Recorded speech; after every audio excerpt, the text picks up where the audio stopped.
मुंबई के 62 इयर्स के डॉक्टर राही एक बहुत ही अजीब सी परेशानी में है। उनको अगले साल से हर महीने 1,20,000 रुपए का इंतजाम करना है। उनके पास 1.5 करोड़ का कॉर्पस भी है, जिसको वो इस तरह से डिप्लॉय करना चाहते हैं कि हर महीने 1.2 लाख की इनकम उनके पास आ सके।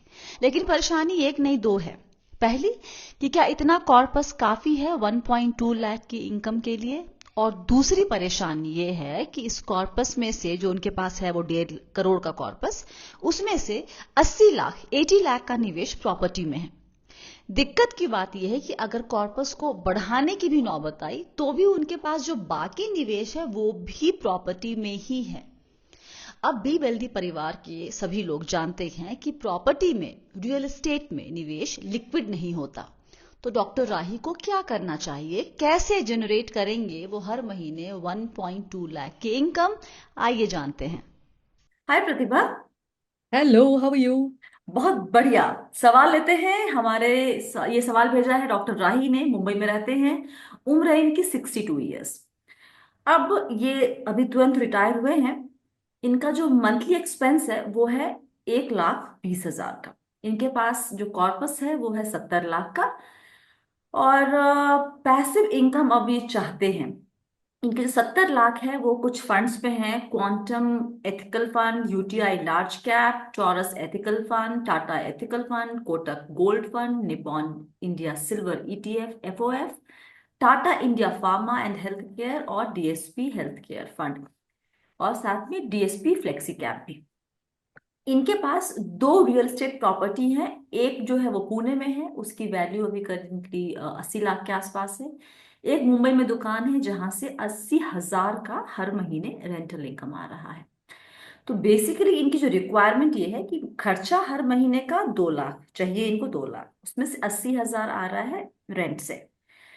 जानना ये चाहते हैं कि अब ये जो 1.2 लैक्स है, जो शॉर्टफॉल, उसको कैसे कवर किया जाए। जो पुणे की प्रॉपर्टी है उसको निकाल दिया जाए, मुंबई वाली प्रॉपर्टी जहां से रेंट आ रहा है उसको भी क्या निकाल दिया जाए या रखे रहे। क्या अप्रोच इनको लेना चाहिए हर महीने मोटे तौर पे 2 लाख रुपए बेसिकली जनरेट करने के लिए। देखिए, उनका जो एसेट एलोकेशन अगर हम देखें ना, तो इक्विटी में उनका 70 लैक्स इन्वेस्टेड है। पुणे के जो घर है उसमें 80 लैक्स है, और मुंबई का जो शॉप उन्होंने बताया उसका वैल्यू 1.5 करोड़ है, लेकिन उससे आ रहा रेंटल 80,000 पर मंथ। 30,000। तो हम जानते ही हैं कि जो रेजिडेंशियल प्रॉपर्टी है उसका रेंटल यील्ड 2.5-3% अगर मिल जाए तो अच्छी बात है। और वो भी, उसमें भी कई सारे प्रॉब्लम होते हैं कि 12 मंथ्स के लिए आपको टेनेंट होना चाहिए, बीच में छोड़ देते हैं उसका मेंटेनेंस वगैरह। लेकिन आप मुंबई का प्रॉपर्टी अगर देखेंगे, 1.5 करोड़ का प्रॉपर्टी में उनको मिल रहा है 80,000 रुपीज का रेंटल, विच इज हम्म।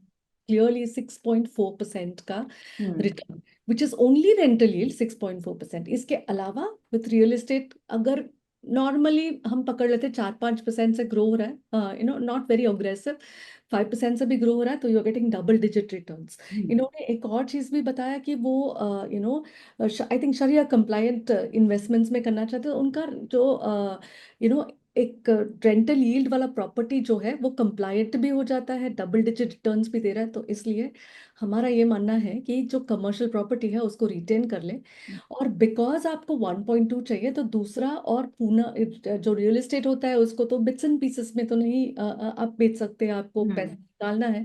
तो इट मे मेक सेंस कि रेसिडेंशियल प्रॉपर्टी जो है जिसमें रेंटल यील्ड इतना अच्छा नहीं होगा, ना ही यू नो वेल्थ प्रिजर्वेशन होगा, 7% इन्फ्लेशन भी बीट करना थोड़ा अगर मुश्किल हो रहा है, तो better to get rid of that. And वो पूरा 1.5, 70 ऑलरेडी इन्वेस्टेड है, 80 आप इन्वेस्ट कर सकते हैं in a mix of equity and debt. Because आप 62 ईयर्स के हैं, तो अगले 3 साल में आपको जितना पैसे लगने वाले हैं, 1.2 इंटू 36, थोड़ा उसे उतना पैसा तो आपको डेट में, मतलब डेट तो आप इंटरेस्ट वाले नहीं तो, लेकिन एक सेफ इंस्ट्रूमेंट में रखना चाहिए हम्म। जहां पे ज्यादा उतार चढ़ाव ना हो, थोड़ा स्टेबल हो।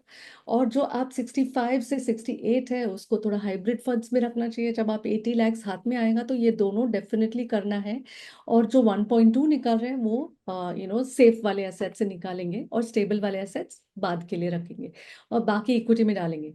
लेकिन ये बिकॉज आपका जो रिटर्न एक्सपेक्टेशन है कि आप टोटल 1.5 डालोगे और उससे 1.2 निकालोगे, ये 20 इयर्स तक रहेगा नहीं। ये सिर्फ 10 इयर्स के लिए केटर करेगा अगर आप 1.5 करोड़ इन्वेस्ट करोगे और हम्म 1.2 लैक्स अगर आप विड्रॉ करना चाहते हो मंथली। हम्म तो इसके लिए क्या करना पड़ेगा? The corpus which is required for this will be higher, which will be close to 2.44 CR। वो तो it's not hmm currently. So the two things, one is you can see कि आप ऑगमेंट कर सकते हो क्या अपनी इनकम को, कि स्टार्टिंग में आप थोड़ा कम, because you're only, I mean 62 is really young, and if you can augment your income, आप कुछ सालों के लिए 1.2 के बदले में कम विड्रॉ करेंगे तो ज्यादा साल तक चलेगा।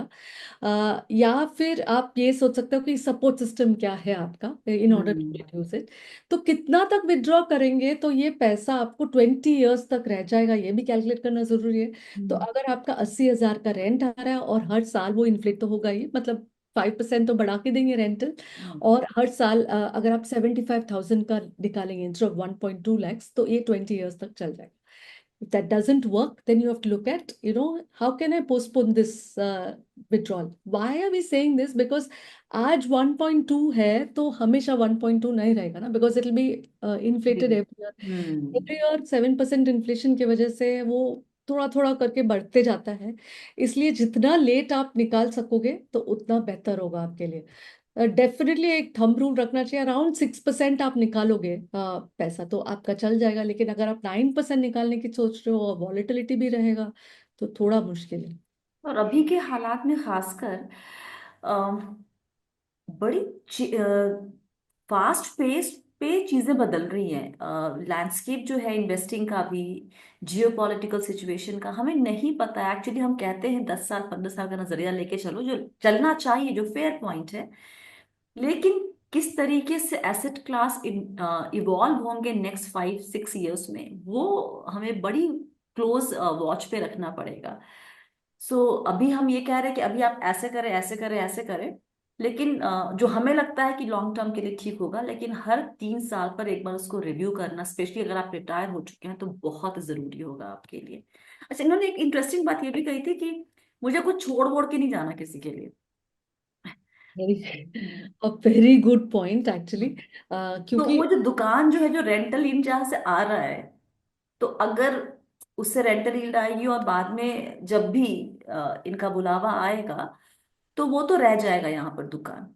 तो उस तरीके से इस्तेमाल नहीं हो पाएगा जैसे शायद अगर वो बेच देंगे और उससे पैसा मिल जाएगा, तो इनके पास एक ठीक ठाक कॉर्पस बन जाता है, राइट। 1.5 ये प्लस घर बेचेंगे 80, एंड अभी 70 है।